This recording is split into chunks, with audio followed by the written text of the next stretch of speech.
Assalamualaikum teman-teman. Di sini aku mau sharing sama teman-teman terkait barang apa sih yang dikontenin. Karena setelah teman-teman bikin akun affiliate, next selanjutnya kita belajar buat ngonten ya teman-teman ya. Sebelum kita belajar tag video, kita belajar dulu tentang niche. Niche itu apa? Niche itu topik atau segmen pasar atau bahasa sederhananya itu kategori ya. Kategori apa aja sih Mbak yang bisa dikontenin buat Shopee video kita yang itu ya harapan kita pasti bisa menghasilkan uang ya. Nah, di sini kita bahas ya teman-teman ya. Jadi kalau di aku itu akunku itu full akun gado-gado. Jadi emang niche-nya nggak spesifik, niche gado-gado kayak gitu. Atau bisa kita sebut kategori gado-gado ya. Jadi apapun yang aku punya di rumah itu aku kontenin. Itu pun aku lakukan dulu dari awal aku ngonten sampai sekarang kayak gitu. Aku punya alasan juga kenapa kayak gitu. Aku udah spill belum ya? Karena suamiku tuh nggak suka kalau ya melarang aku untuk terlalu sibuk dalam pekerjaan kayak gitu. Jadi ya wes, aku juga nggak ngoyo ya dalam tanda kutip. Aku mau tetap kerja, tapi aku nggak mau terlalu sibuk di situ kayak gitu. Nah, semua niche kategori itu punya plus dan minusnya masing-masing ya teman-teman ya. Kayak gitu. Jadi sekarang kita bahas. Kita tulis dulu ya. Satu,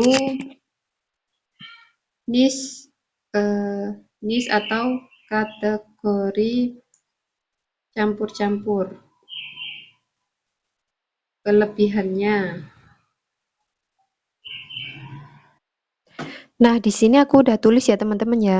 Untuk niche campur-campur itu kelebihannya itu bebas bebas barang aja, apa aja yang kita kontenin. Ya kayak aku, misalnya aku hari ini beli parutan keju misalnya, besok beli baju misalnya, besok lagi beli perlengkapan anak misalnya, ya semuanya aku kontenin kayak gitu ya.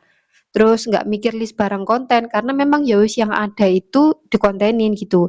Bisa upload banyak konten. Nah, eh jadi ya apapun yang dikontenin itu kan nggak mikir kan, akhirnya bisa apa namanya uploadnya banyak kayak gitu.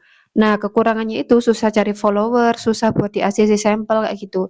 Jadi akunku itu sebenarnya susah di ACC sampel. Kenapa? Karena eh, seller itu kalau mau ngasih sampel itu kan baca data ya. Misalnya pertama pasti barang apa yang paling laku di akunku kayak gitu.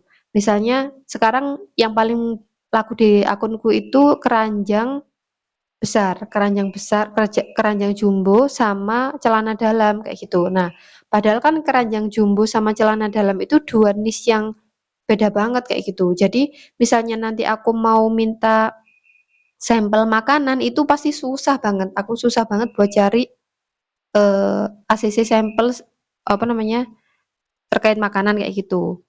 Nah, kemudian niche kategori spesifik itu kelebihannya mudah cari followers karena robot Shopee mudah membaca pola konten kita dan pasti sudah ada target spesifik kayak gitu. Nah, kayak misalnya ya orang itu spesifik ngontenin baju gamis kayak gitu. Berarti kan itu perlengkapan muslim ya kayak gitu. Nah, kan targetnya udah spesifik tuh, pasti orang muslim, baju gamis perempuan lah kita katakan ya. Nah, itu pasti perempuan dan pasti muslim kayak gitu. Usianya ya biasanya satu usia kan, misalnya antara 20 sampai 60 tahun kayak gitu atau kalau enggak lebih muda lagi.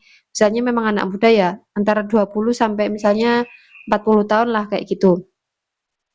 Nah, kemudian mudah dapat ACC sampel kayak gitu ya. Plus minus kalau misalnya sudah spesifik baju gamis kayak gitu, ya jangan cari sampel itu misalnya Eee, alat kebersihan kamar mandi kayak gitu, itu biasanya ya tetap susah kayak gitu. Tapi kalau udah spesifik baju kayak gitu, pasti nanti kalau minta sampel produk baju itu bakalan lebih mudah di-ACC sama seller kayak gitu ya, karena sudah dominan di situ ya kita akunnya, kayak gitu. Kemudian mudah closing karena traffic didahulukan buat niche spesifik kayak gitu. Nah, karena memang dari Shopee sendiri itu sebenarnya sudah merekomendasikan, itu udah dari sejak tahun lalu ya, merekomendasikan untuk para afiliator itu fokuslah di satu niche tertentu kayak gitu. Karena apa? Ya karena traffic itu nanti bakalan dikasih ke kamu di kategori kamu kayak gitu. Jadi robot pembacanya itu nggak bingung, misalnya hari ini kita upload baju ya, baju gamis kayak gitu. Oke, apa namanya, ditangkap sama robot pembacanya Shopee itu baju gamis. Akhirnya konten kita itu dilempar sama orang-orang yang dia itu butuh baju gamis kayak gitu. Besoknya kita itu upload produk pembersih kamar mandi kayak gitu. Robot pembaca Shopee-nya itu bingung kan, kok kemarin itu, targetnya ini, kok sekarang targetnya beda lagi kayak gitu. Nah, itu kayak gitu tuh jadi lebih susah untuk, robot pembaca Shopee-nya itu untuk nyarikan target, karena targetnya itu selalu berubah-berubah kayak gitu kan ya.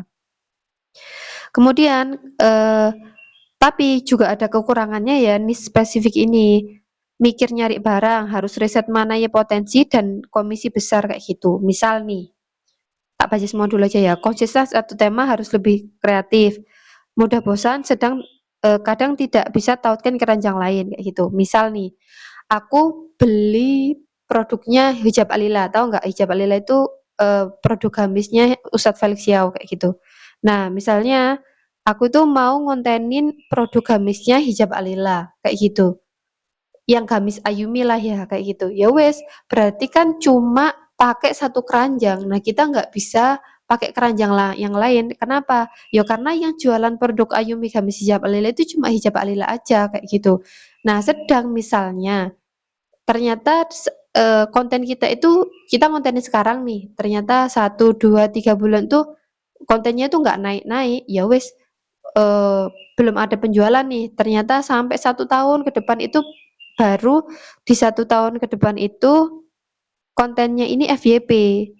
Ternyata ketika FYP produknya itu sudah sold out, sudah nggak diproduksi lagi sama Hijab Laila. Nah, kita kan buntung ya. Karena apa? Karena ketika produknya itu habis dan tidak ditambah sama seller, tidak di-upgrade sama seller, keranjangnya itu sama Shopee itu dicopot. Jadi kita udah nggak bisa dapat penjualan dari situ, padahal lagi FYP kayak gitu. Nah, itu kekurangan dari niche spesifik yang itu sangat spesifik kan ya berarti. Kategori apa namanya gamis, terus itu punya hijab alila kayak gitu. Kecuali misal nih teman-teman itu eh tetap apa namanya niche-nya itu tetap fashion perempuan muslim misalnya. Teman-teman tuh ngontenin kaos kaki Sora. Tahu merek Sora ya? Itu kan terkenal banget ya. Kaos kaki merek Sora yang ini nih kayak gitu. Nah, kalau sekarang itu setahuku ya merek Sora itu kan nggak cuma dijual di official store-nya Sora aja ya, tapi di seller-seller kecil itu sebenarnya mereka juga jual kayak gitu. Karena itu dia nggak spesifik dijual di official store-nya aja ya. Terus habis itu kita itu akhirnya bisa nautin kalau di Shopee video itu ada 6 keranjang. Jadi nanti keranjang pertama, kedua, ketiga, keempat sampai ke-6 ya kayak gitu. Misalnya di keranjang pertama ini official store nih misalnya. Biasanya kan official store itu emang yang komisinya itu paling gede kayak gitu. Official store-nya nih, ternyata di official store-nya ini habis dan lama nih nggak apa namanya, nggak upgrade-upgrade apa stok kayak gitu. Tapi kan kita tetap tenang ya karena kita masih punya keranjang 2, 3, 4, 5 sampai 6 kayak gitu. Jadi misalnya sewaktu-waktu FYP kita itu masih bisa dapat penjualan dari produk itu kayak gitu karena keranjangnya nggak dicopot sama Shopee. Jadi pembeli itu tetap bisa beli di video FYP-nya kita kayak gitu.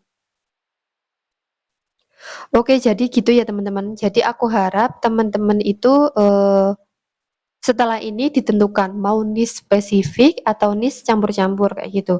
Kalau aku pribadi, kalau teman-teman itu mau memang serius, akun Shopee video ini mau aku pakai buat kerja yang serius kayak gitu. Jadi ya aku menyarankan teman-teman untuk memilih niche spesifik aja kayak gitu. Karena sebenarnya itu kelebihannya banyak daripada niche campur-campur kayak gitu. Dan memang dari teman-temanku afiliator itu yang dia itu niche-nya spesifik, dia itu pasti komisinya itu lebih tinggi daripada orang yang niche-nya campur-campur kayak gitu. Makanya kadang-kadang orang-orang itu ada yang satu orang itu satu afiliator itu punya 2 akun. Jadi yang satu itu buat niche gado-gado, yang satu itu buat niche spesifik kayak gitu.